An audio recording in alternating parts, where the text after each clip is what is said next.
নমস্কার। যুগাবতার শ্রী শ্রী রামকৃষ্ণ, করুণাময়ী মা শারদা এবং স্বামী বিবেকানন্দের রাতুল চরণে আমার ভক্তিপূর্ণ প্রণাম জানিয়ে শুরু করছি প্রতিদিন কথামৃত।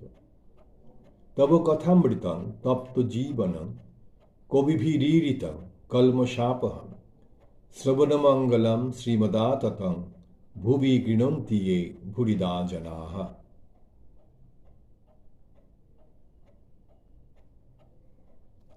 শ্রী শ্রী রামকৃষ্ণ কথামৃত আমরা পড়ছি 640 পাতায়।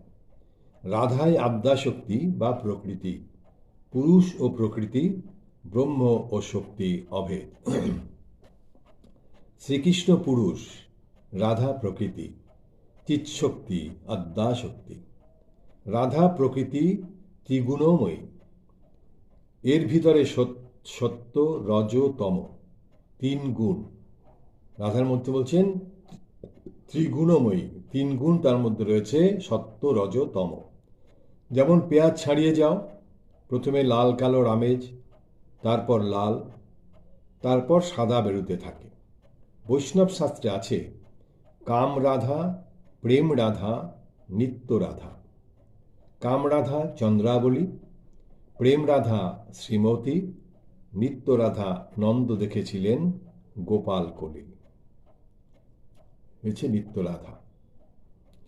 এই চিৎশক্তি আর বেদান্তের ব্রহ্ম পুরুষ অভেদ। এই চিৎশক্তি আর বেদান্তের ব্রহ্ম অভেদ।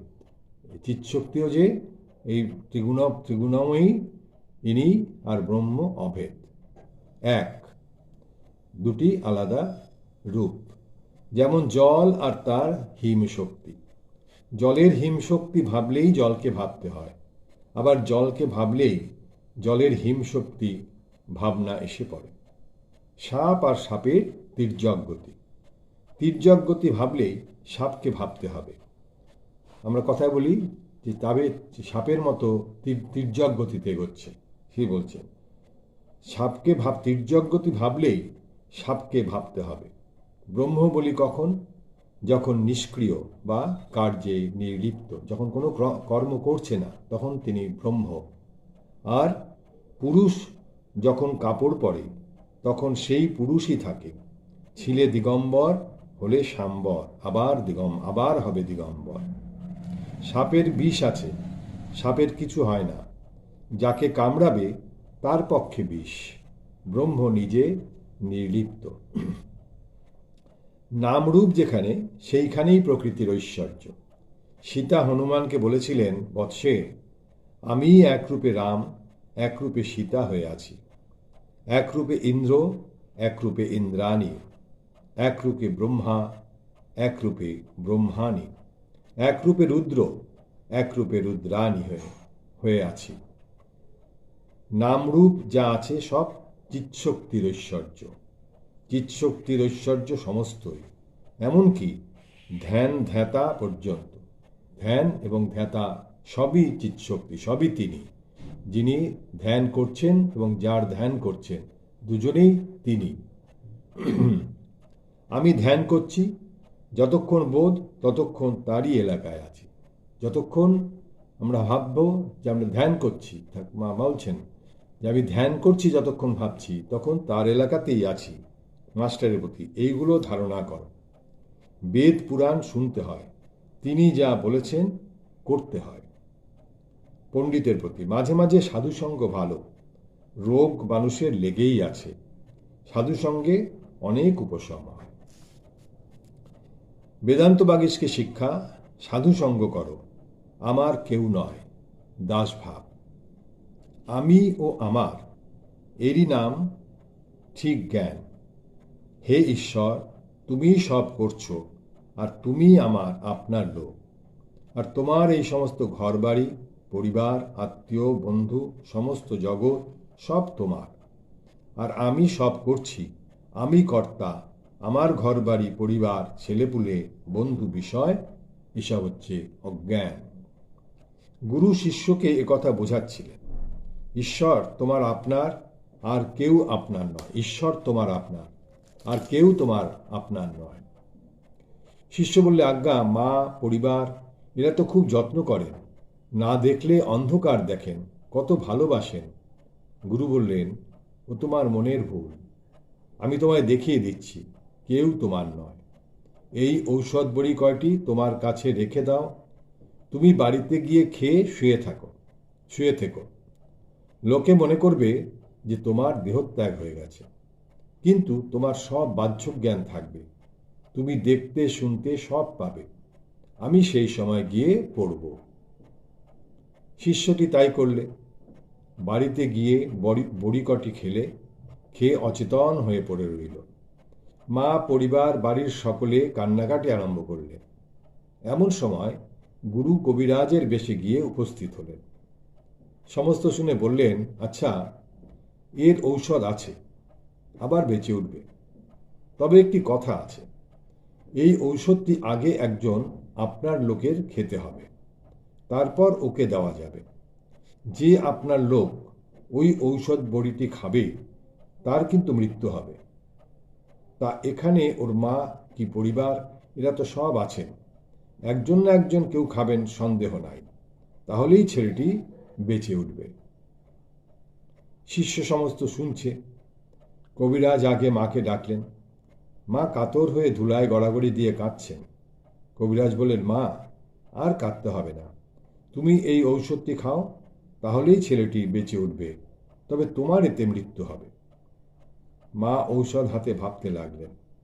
অনেক ভেবেচিন্তে কাঁদতে কাঁদতে বললেন, বাবা, আমার আর কটি ছেলে মেয়ে আছে, আমি গেলে কি হবে এও ভাবছি, কে তাদের দেখবে খাওয়াবে তাদের জন্য ভাবছি। পরিবারকে ডেকে তখন ঔষধ দেওয়া হলো। পরিবারও খুব কাঁদছিলেন। ঔষধ হাতে করে তিনিও ভাবতে লাগলেন। শুনলেন যে ঔষধ খেলে মরতে হবে। তখন কেঁদে বলতে লাগলেন, ওগো, ওর যা হবার তা তো হয়েছে গো, আমার অপগণ্ডগুলির এখন কি হবে বলো, কে ওদের বাঁচাবে, আমি কেমন করে ও ঔষধ খাই। শিষ্যের তখন ঔষধের নেশা চলে গেছে। সে বুঝলে যে কেউ কারু নয়। ধর্মর করে উঠে গুরুর সঙ্গে চলে গেল। গুরু বললেন, তোমার আপনার কেবল একজন ঈশ্বর। এটি যে পাঠ হলো, এটি আমাদের সবসময় মনের ভেতরে এইটিকে নিয়ে রাখতে হবে যে এই আমাদের যে সৃষ্টি করেছেন ভগবান, তিনিই একমাত্র আপনজন, আর কেউ নয়, আর সবই হচ্ছে মায়া। এই মায়ার বন্ধনে আমরা ভাবছি আমি না থাকলে কি হবে, সে না থাকলে কি হবে, কোনো কিছুর জন্যে কিছু আটকে থাকে না। অতএব ঈশ্বর চিন্তা যদি আমাদের করতে হয়, সেইভাবে করতে হবে যে তিনিই একমাত্র আছেন আমাদের জন্যে। বললেন, ধর্মর করে উঠে গুরুর সঙ্গে চলে গেল। গুরু বললেন, তোমার আপনার কেবল একজন ঈশ্বর, তাই তার পাদপদ্মে যাতে ভক্তি হয়, যাতে তিনিই আমার বলে ভালোবাসা হয়, তাই করাই ভালো। সংসার দেখছো দুদিনের জন্য, আর এতে কিছুই নাই। গৃহস্থ সর্বত্যাগ পারে না, জ্ঞান অন্তঃপুরে যায় না, ভক্তি যেতে পারে। পণ্ডিত সহাস্যে, আগে এখানে এলে সেদিন পূর্ণ বৈরাগ্য হয়, ইচ্ছা করে সংসার ত্যাগ করে চলে যায়। শ্রীরামকৃষ্ণ, না, ত্যাগ করতে হবে কেন, আপনারা মনে ত্যাগ করো, সংসারে অনাসক্ত হয়ে থাকো। সুরেন্দ্র এখানে মাঝে মাঝে রাত্রে এসে থাকবে বলে একটা বিছানা এনে রেখেছিল। দু একদিন এসেও ছিল। তারপর তার পরিবার বলেছে, দিনের বেলা যেখানে ইচ্ছে সেখানে যাও, রাত্রে বাড়ি থেকে বেরিয়ে যাওয়া হবে না। তখন সুরেন্দ্র আর কি করে, আর রাত্রে থাকবার জো নাই। আর দেখো, শুধু বিচার করলে কি হবে, তার জন্য ব্যাকুল হও, তাকে ভালোবাসতে শেখো। জ্ঞান বিচার, পুরুষ মানুষ বাড়ির বাড়াবাড়ি পর্যন্ত যায়। ভক্তি, মেয়ে মানুষ অন্তঃপুর পর্যন্ত যায়। একটা কোনো রকম ভাব আশ্রয় করতে হয়, তবে ঈশ্বর লাভ হয়। সনকাদি ঋষিরা শান্ত রস নিয়েছিলেন, হনুমান দাসভাব নিয়েছিলেন, শ্রীরাম সুদাম ব্রজের রাখালদের সখ্য ভাব, যশোদার বাৎসল্য ভাব, ঈশ্বরেতে সন্তান বুদ্ধি, শ্রীমতীর মধুর ভাব। ঠাকুর বলছেন যে কোনো একটি ভাবকে নিতে হবে, সন্তান ভাব, মধুর ভাব, দাস্যভাব, এইভাবে যে রয়েছে বিভিন্ন ভাব, সেই ভাব নিয়ে একটা থাকতে হবে। হে ঈশ্বর, তুমি প্রভু, আমি দাস, এ ভাবটির নাম দাস ভাব। সাধকের পক্ষে এ ভাবটি খুব ভালো। পণ্ডিত আজ্ঞা হাঁ। এবার যাচ্ছি নবম পরিচ্ছেদে। ঈশানকে উপদেশ, ভক্তিযোগ ও কর্মযোগ জ্ঞানের লক্ষণ। সিথির পণ্ডিত চলিয়া গিয়াছেন। ক্রমে সন্ধ্যা হইল। কালীবাড়িতে ঠাকুরদের আরতির বাজনা বাজিয়া উঠিল। শ্রীরামকৃষ্ণ ঠাকুরদের নমস্কার করিতেছেন। ছোট খাটটিতে বসিয়া উন্মনা। কয়েকটি ভক্ত মেঝেতে আসিয়া আবার বসিলেন। ঘর নিঃশব্দ। রাত্রি 1 ঘণ্টা হইয়াছে। ঈশান মুখোপাধ্যায় ও কিশোরী আসিয়া উপস্থিত। তাহারা ঠাকুরকে প্রণাম করিয়া আসন গ্রহণ করিলেন।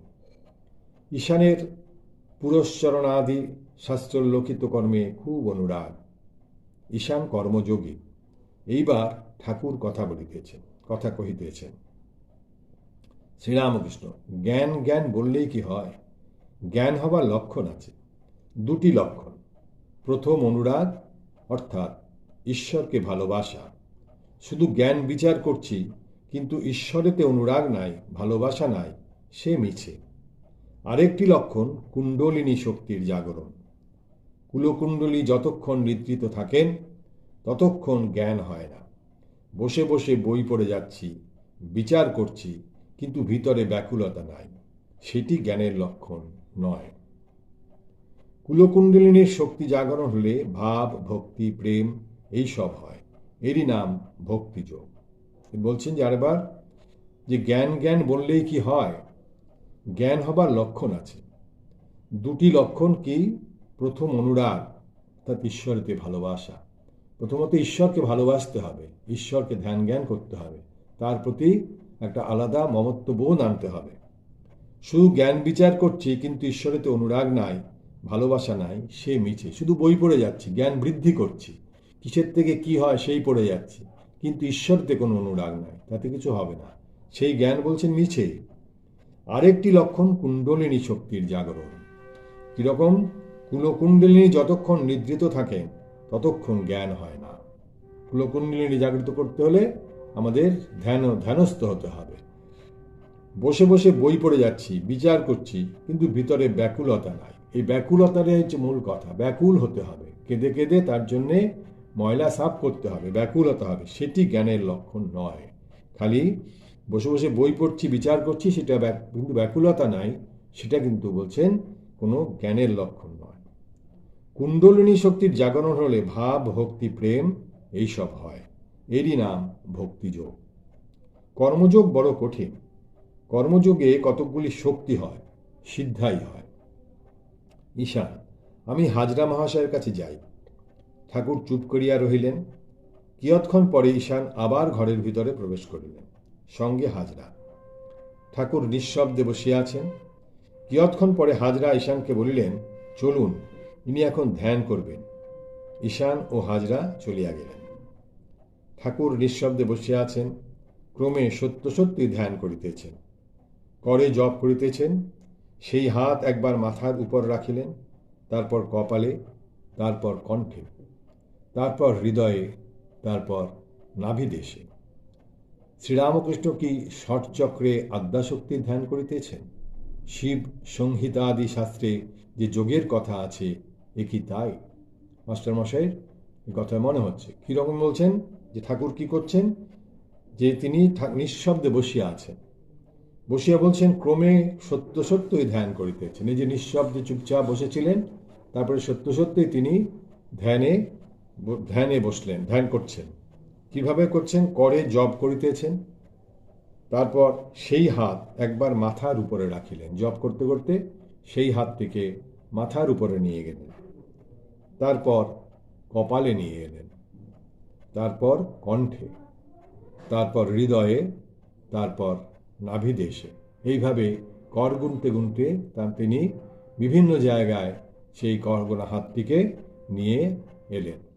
তাই দেখে মাস্টারমশাইয়ের মনে হচ্ছে যে শ্রীরামকৃষ্ণ কি ষট চক্রে আদ্যাশক্তির ধ্যান করিতেছেন, অর্থাৎ এই যে তিনি বিভিন্ন জায়গায় যে চক্রের মধ্যে যে রাখছেন, সেইটা কি করছেন? শিব সংহিতাদি শাস্ত্রে যে যোগের কথা আছে, এ কি তাই? এ কথা মাস্টারমশাইয়ের মনে হচ্ছে। এরপরে যেমন আমরা দশম পরিচ্ছেদে, আজকে আমরা এখানেই রাখছি।